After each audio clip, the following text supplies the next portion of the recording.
उत्तर प्रदेश के अलग अलग जिलों से कई तरह की खबर सामने आती है जो हैरान करने वाली होती है।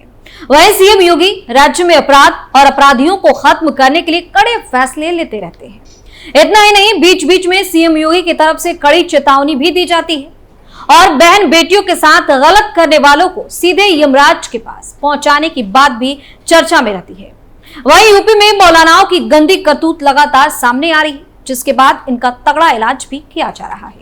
नमस्कार, आप देख रहे हैं कैपिटल टीवी उत्तर प्रदेश और मैं हूं आपके साथ दिव्या सिंह। इस खास प्रोग्राम पर्दाफाश में आपका स्वागत है। पर्दाफाश में बात होगी मौलानाओं की घिनौनी हरकत की और योगी एक्शन से कांप रहे इन जल्लादों की। फिरोजाबाद में मौलवी का घिनौना कांड, उसके भाइयों ने भी दिया उसका साथ। योगी के आदेश पर हो गया एक्शन, पुलिस ने मौलवी को सिखाया सबक। उत्तर प्रदेश के फिरोजाबाद जिले में दीनी और मजहबी तालीम देने वाले एक मौलवी पर अपनी ही छात्रा को भगा कर ले जाने का आरोप लगा है। घटना 21 अगस्त की है। गौर करने वाली बात यह है कि इस कुकर्म में मौलवी का साथ उसके भाइयों ने भी दिया है। वहीं 24 अगस्त को पीड़िता जैसे तैसे बचकर आरोपितों के चंगुल से भागकर अपने घर आई और परिजनों को सारी बात बताई। परिजनों की तहरीर पर मौलवी मुसई खान के साथ उसके भाइयों सोहिब और सोहिल पर एफआईआर दर्ज कर ली गई है और पुलिस ने आरोपित मौलवी को गिरफ्तार भी किया है। बता दें कि यह घटना फिरोजाबाद जिले के थाना क्षेत्र रसूलपुर की है। यहाँ 19 साल की पीड़िता के अब्बा ने थाने में तहरीर दी। तहरीर में उन्होंने बताया कि उन्होंने अपनी बेटी को उर्दू और अरबी भाषा सिखाने के लिए मुसई युवक नाम के एक मौलवी को नियुक्त किया था। पीड़िता के पड़ोसी गांव का रहने वाला ये मौलवी लड़की के घर जाकर मजहबी तालीम दे रहा था। आरोप है कि धीरे धीरे उसने पीड़िता को अपने प्यार के जाल में फंसाया और उसकी करतूत की भनक पीड़िता के परिजनों को नहीं लगी। शिकायत में आगे बताया गया है कि मौलवी मुसैयू पीड़िता को अपने साथ बहला फुसला कर भगा ले गया। इस काम में मौलवी का साथ उसके भाइयों सोहिल और सोहिब ने भी दिया। पीड़ित परिजन अपनी बेटी की खोजबीन में जुट गए। इस दौरान 24 अगस्त को पीड़िता मौलवी के चंगुल से निकलकर जैसे तैसे खुद ही घर पहुंच गई। उसने अपने परिजनों को पूरी बात बताई। इसी दिन पीड़िता के अब्बा ने पुलिस में तहरीर देकर मौलवी और उसके भाइयों पर कड़ी कार्रवाई की मांग भी की। पीड़िता के अब्बा की तहरीर पर पुलिस ने मौलवी मुसैयू और उसके दो भाइयों सोहिल और सोहिब को नामजद करते हुए एफआईआर दर्ज कर ली है। इन तीनों पर भारतीय न्याय संहिता यानी कि बीएनएस की धारा 87 और 137(2) के तहत कार्रवाई की गई है। वहीं पुलिस ने दबिश देकर मौलवी मुसई को गिरफ्तार कर लिया है। डीएसपी सिटी के मुताबिक पीड़िता के मेडिकल टेस्ट और बयानों के आधार पर केस में और धाराएं बढ़ाई जा रही हैं। मामले में आगे की जांच और अन्य जरूरी कानूनी कार्रवाई भी की जा रही है। और अब बात उत्तराखंड की। कोलकाता, बदलापुर, मुंबई, कोल्हापुर, तमिलनाडु के बाद रुद्रपुर में 5 बच्चों से हैवानियत की खबर सामने आई। मदरसे में पढ़ाने वाले एक मौलवी की शर्मनाक करतूत का खुलासा हुआ, जो बच्चों को जिन्न की कहानियां सुनाकर डराता था और डरी सहमी बच्चों के साथ गलत हरकतें करता, उनसे कुकर्म करता था, उन्हें अश्लील वीडियो भी दिखाता था। एक बच्ची ने घर जाकर परिजनों को मौलवी की हरकत के बारे में बताया, तब मामले का खुलासा हुआ। बच्ची की मां ने आरोपी मौलवी के खिलाफ शिकायत दर्ज कराई। पुलिस ने मामले में केस भी दर्ज किया और आरोपी मौलवी शबीर राजा को गिरफ्तार कर लिया गया। लेकिन जो इस मामले में खुलासा हुआ वो हैरान करने वाला था। उत्तराखंड में यूएस नगर के रुद्रपुर शहर के एसएसपी मंजुनाथ टीसी ने मामले की पुष्टि की। उन्होंने बताया कि रुद्रपुर में एक मदरसे में 34 साल का मौलवी शबीर राजा उर्दू पढ़ाता है। वह उत्तर प्रदेश के पीलीभीत का रहने वाला है। उस पर 5 से 9 साल की 5 लड़कियों से दुष्कर्म करने का आरोप है। अभी एक पीड़िता सामने आई है और पीड़िताओं के भी सामने आने की उम्मीद है। बाल कल्याण आयोग से अनुरोध किया है कि वह मदरसे की लड़कियों और उनके माता पिता की काउंसलिंग करे। पुलिस को दी गई पहली शिकायत में लड़की की मां ने आरोप लगाया कि मौलवी ने उसकी बेटी के अलावा 4 और लड़कियों का यौन उत्पीड़न किया है। वह उन्हें डराकर गंदी फिल्में दिखाता और उनके साथ गलत हरकतें करता है। पीड़िता ने पुलिस को दी शिकायत में बताया कि मौलवी उन्हें जिन्नों के बारे में और कैसे वह आत्माओं को मुक्त करके उनके माता पिता को नुकसान पहुंचा सकते हैं, इसके बारे में बताकर डराता था। फिर वह लड़कियों को एक एक करके अपने कमरे के अंदर ले जाता और उनसे छेड़छाड़ करने से पहले उन्हें अपने फोन पर गंदी क्लिप देखने के लिए कहता। बच्चे अपना रेगुलर स्कूल खत्म करने के बाद दोपहर में उर्दू की कक्षा में जाते थे, लेकिन मौलवी बड़े बच्चों को होमवर्क ना करने के बहाने पीटता था और उन्हें जल्दी घर भेज देता।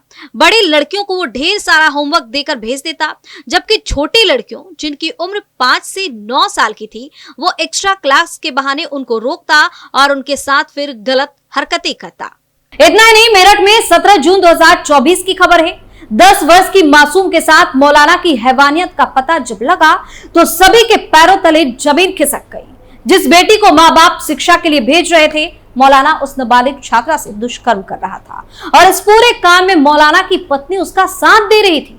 दरअसल लोहिया नगर थाना क्षेत्र स्थित एक मस्जिद में मौलवी उर्दू सिखाने के बहाने पत्नी के सहयोग से छात्राओं से दुष्कर्म कर रहा था और मौलवी ने छात्रा की अश्लील वीडियो भी बना ली थी। पीड़िता की शिकायत पर परिवार वाले मस्जिद पहुंचे। इसके बाद मौलवी और उसकी पत्नी को दबोच लिया। लोगों ने दंपति की पिटाई कर पुलिस को सौंप दिया। पुलिस ने आरोपित दंपति के खिलाफ मुकदमा दर्ज कर गिरफ्तार कर लिया। साथ ही मौलवी के लैपटॉप और मोबाइल को भी अपने कब्जे में ले लिया। मुजफ्फरनगर के गांव शेरपुर निवासी मौलाना रिजवान लोहिया नगर थाना क्षेत्र की एक मस्जिद में मौलवी है। वह पत्नी रिजवाना के साथ मस्जिद परिसर में बने कमरे में रहता है। पड़ोस में रहने वाली 10 वर्षीय छात्रा उर्दू सीखने जाती थी। आरोप है कि मौलवी पत्नी के सहयोग से उसके साथ दुष्कर्म करने लगा। दंपति पीड़िता को धमकी देता था कि किसी से शिकायत करने पर वीडियो प्रसारित कर देंगे। जब छात्रा ने अपने घर वालों को घटना के बारे में बताया तो वह घर वालों ने पहले छात्रा को मस्जिद भेज दिया और कुछ देर बाद पीड़िता के माता पिता भी मस्जिद पहुंच गए। उस समय मौलवी कमरे के अंदर छात्रा के साथ खिलौना काम करने की कोशिश कर रहा था। उसकी पत्नी दरवाजे पर पहरा दे रही थी। शोर मचाने पर आसपास के लोग जमा हो गए।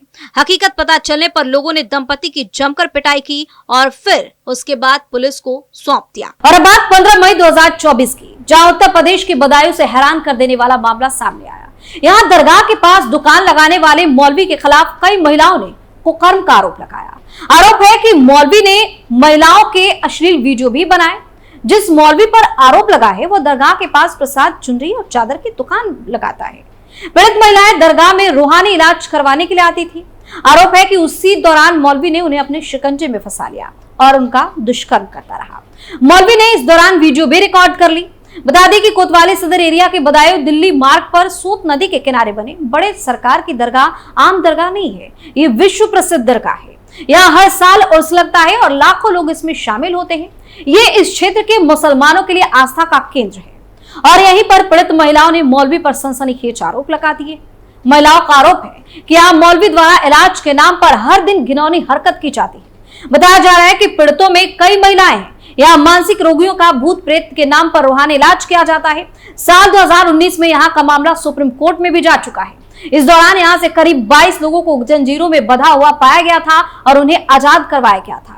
वहीं इस पूरे मामले पर बदायूं के डिप्टी एसपी आलोक मिश्रा ने बताया कि बिजनौर की रहने वाली महिलाओं ने एक प्रार्थना पत्र देकर आरोप लगाया है कि वे लगभग 1 साल से इलाज के लिए यहाँ रह रही थी। प्रसाद, चुनरी और चादर की दुकान लगाने वाले मौलवी रात ने उनके साथ कुकर्म किया और अश्लील वीडियो भी बना लिए, जिसके बाद पुलिस ने मामले को गंभीर मानते हुए केस दर्ज कर लिया और इसकी जांच भी शुरू कर दी।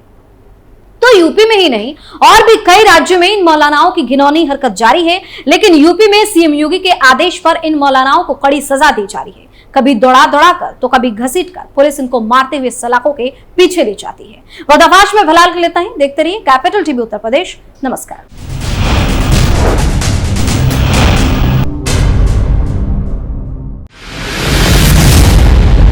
मैं राजनीति करता नहीं, पर राजनीति को बहुत गहरे तक समझता हूं। मैं लोगों के बीच रहता हूं, लोगों के मन को अच्छे से जानता हूं।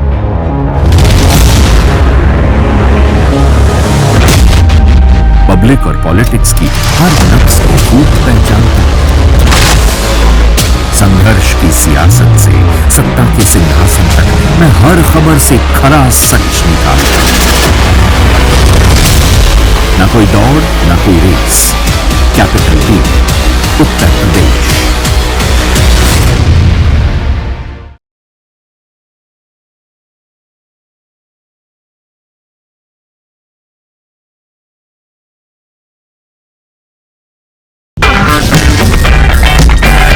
अगर आपको हमारा वीडियो पसंद आया हो तो इसे लाइक करें, हमारे चैनल को सब्सक्राइब करें और हाँ, बेल आइकन दबाना ना भूलें ताकि आप तक हमारे वीडियो की नोटिफिकेशन पहुंचती रहे। आप अपना सुझाव हमें कमेंट बॉक्स में दे सकते हैं। हमारे साथ जुड़ने के लिए शुक्रिया।